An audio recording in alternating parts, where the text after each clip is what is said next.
Karibu mwana michezo mwenzangu, karibu mwana Steam Media, tuweze kukujuza yale ambayo yamejiri katika anga za kimichezo.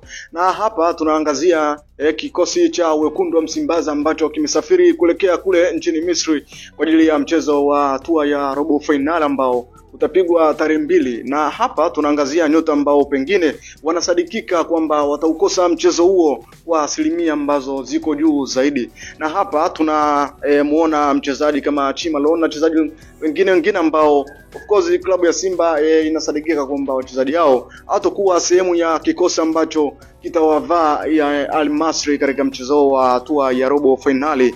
Nipo na Steven Mabunda ambaye ataweza kutupitisha kuweza kuwajua ni nyota gani au nani kwa kiasi gani klabu hiyo ya Simba itaweza kuathirika kwa namna moja ama nyingine. Bana Steven Mabunda, habari yako? Mimi niko sawa bin sawia. Bana, tuangazie sasa nyota ambao inasadikika kwamba wataweza kukosa mchezo wa leo na amini mchezo wa siku ya tarehe 2, na ni athari gani ambazo klabu ya Simba itaweza kuzipitia endapo watakosa mchezo huo, nyota hao ambao wanasadikika kwamba wataukosa huo mchezo. Simba Sports Club, ukiangalia kikosi ambacho alichokuwa nacho Fadlu Davis, ni kikosi ambacho kimeweza kumpa manufaa makubwa sana. Ukiangalia katika michezo yake ambayo amecheza ya makundi, ameruhusu magoli 4 pekee na yeye ameweza kufunga magoli 7. Na ukiangalia katika magoli 4 hayo ambayo ameweza kuruhusu, aliruhusu goli dhidi ya Bravos, goli 1, lakini pia akaruhusu magoli 2 dhidi ya CS Constantine, lakini pia ameruhusu pia goli 1 dhidi ya CS Function. Kwa ukiangalia inakuwa ni magoli 4 pekee ambayo ameweza kuyaruhusu, lakini yeye ameweza kufunga magoli 7. Kwa ina maana safu yake ya ulinzi imekuwa na ufanisi mkubwa.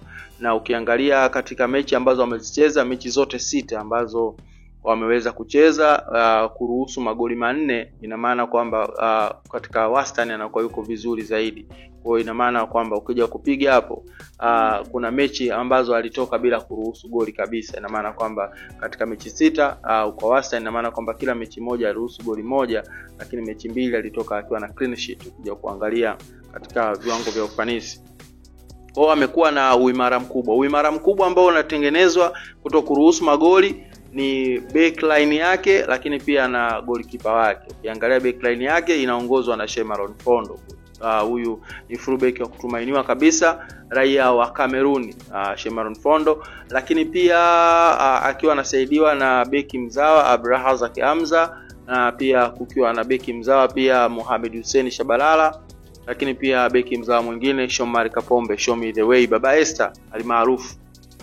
Kwa backline hii imekuwa na msaada mkubwa sana wa kuweza kutoruhusu magoli mengi, lakini pia kuifanya Simba iweze kuwa salama zaidi. Lakini wana goalkeeper ambaye ni sweeper goalkeeper wa kisasa. Huyo ni Pimpin Kamara, ambaye ukimwangalia Pimpin Kamara amekuwa goalkeeper wa viwango vya hali ya juu. Utakumbuka mechi dhidi ya Bravos ya kule nchini Angola, mechi ya kwanza pale Taifa, alimanusura Simba waweze kupata sare ya goli 1-1 baada ya kupata goli la kuongoza, lakini kilichokuja kutokea aliweza kucheza penalty.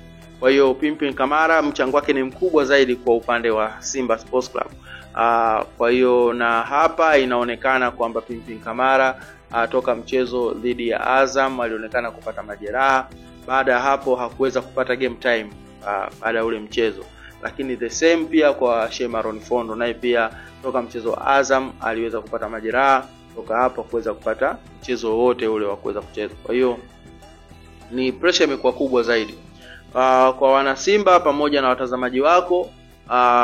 Given kama pale 22/7 au 3.14 kwamba Shemalon Fondo hatakuwepo sehemu ya mchezo, kwa maana kwamba hata timu hajasafiri nayo. Tunamuona alikuwa ameenda nchini Morocco kutibiwa, na hata mechi ya mwisho ya CRDB Federation Cup tulimuona akiwa jukwaani akishuhudia mchezo, lakini hakuwa sehemu ya mchezo hata kwenye benchi la ufundi, hakuweza kuwepo wachezaji ambao wako kwa benchi la akiba. Kwa hiyo unaona kabisa Shemalon Fondo atakosekana.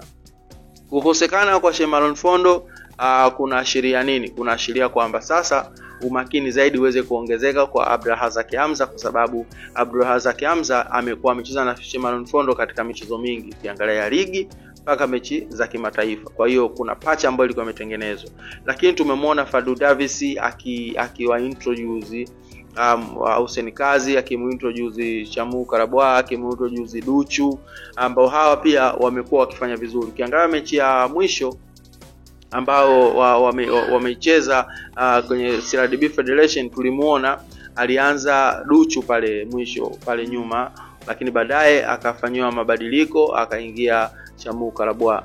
Na hii yote ni kwa sababu gani? Katika kutengeneza utimamu wa timu, lakini kuweka combination. Ninamuelewa sana Fadlu Davis baada ya kuligundua pengo la Shemalon Fondo kwamba hatomtumia katika mechi ya kimataifa.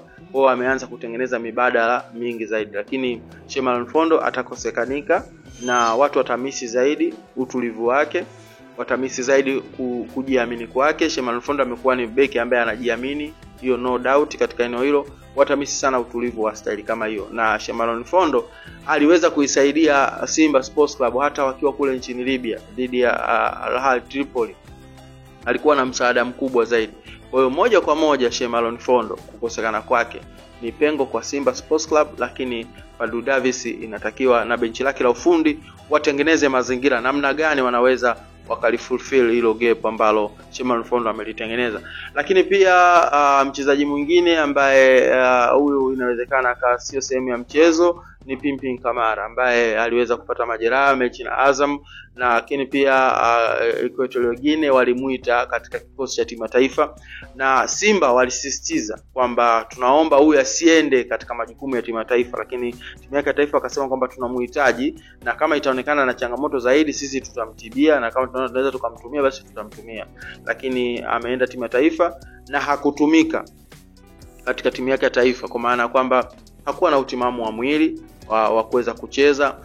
Na huyu naye tunaona amesafiri na timu, na hata mapema kabisa tumemwona akiwa na train na timu akiwa nchini Misri. Kwa hiyo huenda akawa sehemu ya mchezo, lakini ni 50-50 kwamba anaweza kawepo au asiwepo. Lakini Hussein Abel no doubt ni golikipa wa viwango sana, na ameweza kucheza mechi chache katika timu ya Simba msimu huu. Nafikiri amecheza mechi moja ya kiushindani ya CRDB Federation, lakini pia amecheza mechi moja ya kirafiki ambayo walicheza na Al Hilal ya kule nchini Sudani. Aliweza kucheza yeye, wakabadilishana na Aishi Salum Manula. Aishi Salum Manula hajaenda na timu, amebaki Dar es Salaam.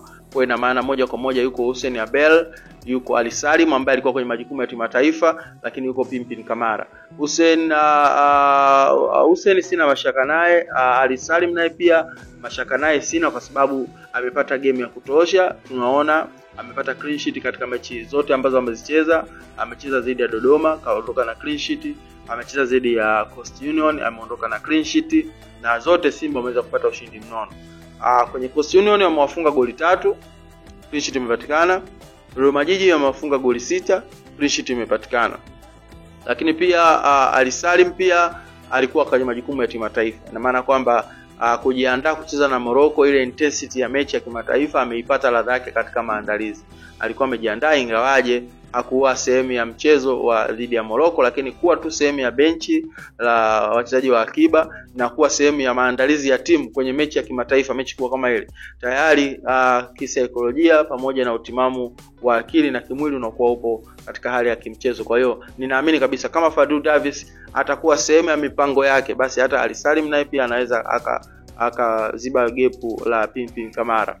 Watamiss Pimpin Kamara kwa maana ipi? Kama endapo asipocheza. Pimpin Kamara kila mmoja anafahamu utulivu aliokuwa nao katika miguu yake, na mara nyingi amekuwa akianzisha mashambulizi kuanzia golini kwake. Kwa hiyo kumkosa Pimpin Kamara, hiyo inawezekana ikawa ni sehemu ambayo itawaathiri zaidi Simba Sports Club. Elie Mpanzu tunatambua kuwa alipata majeraha katika mechi ya CRDB, alipata majeraha, lakini kwa vyanzo dhidi ya Big Man. Yes, dhidi ya Big Man ambao hao walikuwa wanaitwaga Mwadui kama unakumbuka. Mechi ya Big Man aliweza kupata majeraha. alipopata majeraha alitoka dakika za mwanzoni kabisa, alitolewa nje. Nafikiri ile ni alarm kwa benchi la ufundi kwamba tusije tukaumiza wachezaji wetu. Na ameanza kutrain kwa sasa na ana shida ya kifundo cha mguu, kwa hiyo huenda akawa sehemu ya mchezo, lakini ni kitu ambacho kina 70% kuwepo sehemu ya mchezo ili Mpanzu. Lakini pia kuna taarifa ya ndani kabisa kuhusu Kibu Denis katika mchezo dhidi ya Morocco. Kibu huyo mkandaji. Yes, Kibu mkandaji. Kutokana na majeraha ambayo aliyapata timu ya taifa, ingawaje alijitahidi kucheza mpaka mwisho, lakini kuna hatihati kwamba huenda sio sehemu ya mchezo kwa sababu ya maumivu katika kuitumikia timu ya taifa. Lakini all in all, wachezaji hawa ndio ambao wanatupa pressure zaidi kwamba huenda wasio sehemu ya mchezo, kwa sababu kila mmoja anatambua kwamba Simba ndio timu pekee ambayo inatuwakilisha kwa Tanzania, inawakilisha ukanda wa Sekafa wote, kwamba Simba ndio timu ambayo ipo kimataifa. Kwa hiyo tunaitaka kila laheri iweze kufanya vyema na kuweza kutuwakilisha vyema kama taifa.